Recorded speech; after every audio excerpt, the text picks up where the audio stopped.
Katanungan galing kay Hajra Faiza Fahima.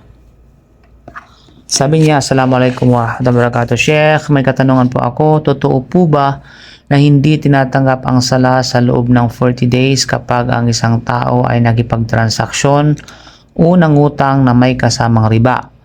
Kung hindi po ito tama, ano po ang tamang hatol at ano ang mga kaparusahan o kahihinatnan ng pakikilahok sa riba ayon sa Islam? Jazakallahu khairan. Okay, mashallah, tabarakallah.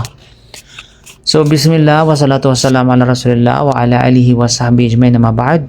Wa alaikumussalam wa rahmatullahi wa barakatuh. Sister Fatima, barakallahu fik, ang paniniwalang hindi tinatanggap ang sala sa loob ng 40 days dahil sa pakikilahok sa riba ay hindi kilalang matibay na dalil mula sa Quran o Sahih Sunnah.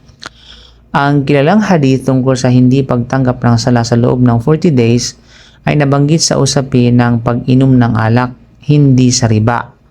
Ngunit hindi ibig sabihin ito na magaan ng riba. Sa katunayan, ang riba ay kabilang sa pinakamabigat o pinakamabibigat na malalaking kasalanan sa Islam o tinatawag na kabair. Kung kaya, totoo bang hindi tinatanggap ang sala ng 40 days kapag nakipagtransaksyon sa riba? So bilang maikling na sagot, walang matibay na dalil na nagsasabing ang taong nakipagtransaksyon sa riba ay hindi tatanggapin ang sala sa loob ng 40 days. Ngunit ang riba ay haram, kabira at napakabigat na kasalanan. Ang sala ay hindi dapat iwanan, bagkus lalo siyang dapat magdasal, magsisi at humingi ng tauba sa Allah subhanahu wa ta'ala. Sinabi ng Allah patungkol sa bigat ng riba sa Quran, Ba'udhu billahi minasyaitanir rajim, suratul Baqarah, Ya ayyuhalladhina amanu taqullaha wa dharu ma baqiya minar riba in kuntum mu'minin. فَإِنْ لَمْ تَفْعَلُوا فَأَذَنُوا بِحَرْبٍ مِّنَ اللَّهِ وَرَسُولِهِ. O kayong mga sumasampalataya, matakot kayo sa Allah at iwanin niyo ang anumang natitira sa riba kung kayo ay tunay na nga na mananampalataya. Ngunit kung hindi niyo ito gagawin, tanggapin niyo ang pahayag ng digmaan mula sa Allah at sa kanyang sugo. So ito ang isa sa pinakamabigat na babala sa Quran.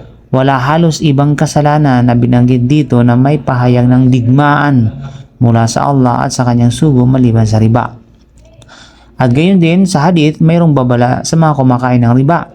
Maging sa Quran. Halimbawa sa Quran, sinabi ng Allah sa surat al-Baqarah, Alladhina ya'kuluna ar-riba la yaqumuna illa kama yaqumu alladhi yatakhabbathu asy-syaitanu minal mas.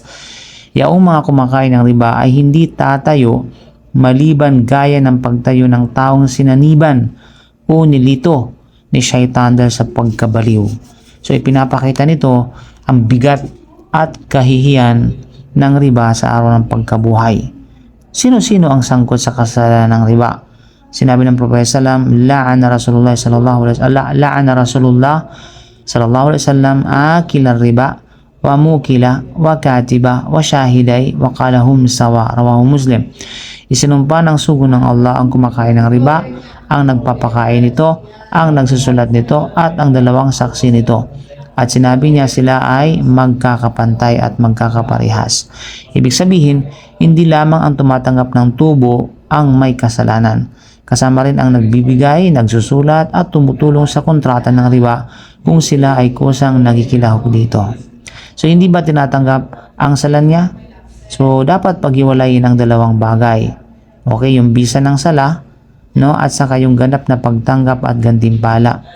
Pagdating sa usapin ng bisa ng sala, kung may wudu, nasa oras, nakaharap sa kibla at natupad ang mga kondisyon at sala at mga obligado sa sala ay wasto, ito ay acceptable. Yung ganap na pagtanggap ng gantimpala naman, maaaring mabawasan, mapinsala ng malaking kasalanan gaya ng riba kung hindi siya nagsisisi. Maaaring makaapekto yon. Kaya hindi natin sasabihin hindi tanggap ang sala niya ng 40 days dahil walang matibay na dalil para rito sa riba. Ngunit sinasabi natin, ang riba ay maaaring maging hadlang sa baraka, maaaring maging hadlang sa dua at ganap na gantimpala ng tao kung hindi siya magsisisi. So ano ang dapat gawin ng nakapasok sa riba? Yung involved sa riba. Una, magsisi agad sa Allah subhanahu wa ta'ala. Sinabi ng Allah sa Suratul Nur, "Watubu ila Allahi jami'an ayyuhal mu'minun la'allakum tuflihun." At magsisi kayong lahat sa Allah o mga mananampalataya upang kayo ay magtagumpay. Pangalawa, itigil ang riba kung kaya. Kung may loan or transaction na may riba, sikaping bayaran ito sa lalong madaling panahon. Huwag nang pumasok sa panibagong riba contract. Humanap ng halal alternative. At kung may kakayahan, lumipat sa interest-free arrangement. Okay? Pangatlo, huwag iwan ang sala.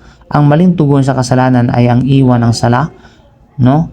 Yun yung mali. Ang tamang tugon ay mas lalo pang kumapit sa sala sapagkat ito ang daan sa tauba at pagbabago. Kasi sinabi ng Allah, "Inna salata tanha 'anil fahsya'i wal munkar."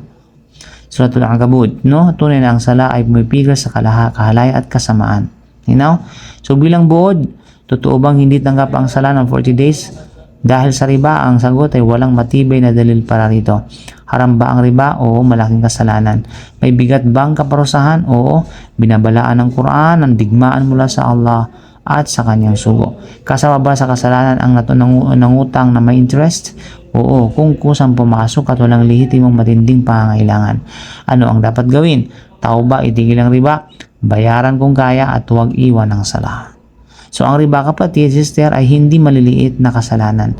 Ito ay sumisira sa baraka ng yaman, sa blessing ng yaman, nagpapabigat sa panagutan sa akhirah, at kabilang sa mga kasalanang may pinakamatinding babala sa Quran. Ngunit ang pintuan ng tauba ay bukas. Huwag mawalan ng pag-asa. Ang taong nakagawa ng riba ay hindi dapat lumayo sa Allah. Bagkus dapat siyang bumalik agad sa Allah nang may pagsisisi, sala, istighfar at matibay na pasyang hindi na babalik dito. So Allahu a'lam bisawab. Subhanaka wa bihamdika asyhadu an la ilaha illa anta astaghfiruka wa atubu ilaik. Assalamu alaikum warahmatullahi wabarakatuh.